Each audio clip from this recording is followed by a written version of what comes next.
Welcome back mga katambalan, mga hot topic and issue pag-usapan natin. Update po tayo kay David Ligauco at kay Barbie Fortesa na kung saan ay nag-post muli itong si David sa kanyang social media account. Nakikita naman po yung video na nagja-jogging ang pambansang Ginoo at napakaganda nga po ng background nitong si David. Makikita yung ganda ng Bulkang Mayon habang nagja-jogging nga.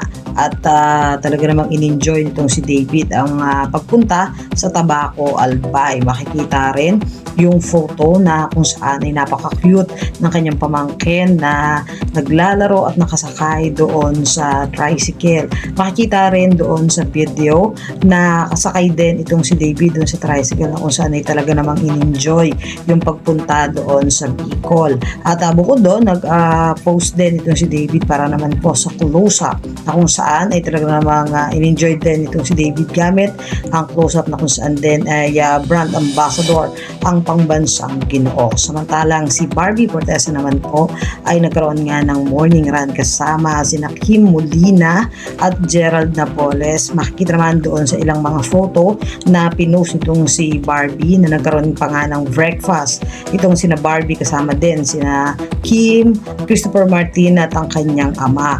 At may caption pa nga po doon na nakita-kita na naman sa Ayala, car-free Sunday para mag-breakfast. At nag-post din itong si Barbie ng ilang pang mga photo kasama muli itong sina Kim at ang kanyang ama, sama-sama muli itong sina Barbie. Yan po yung mga update natin ngayon kay Barbie at kay David. Kaya mga katambalan, ano masasabi nyo? Mag-comment lang sa comment section at pag-usapan natin. Yan ang mga hot topic and issue dito lamang sa Tambalang JK.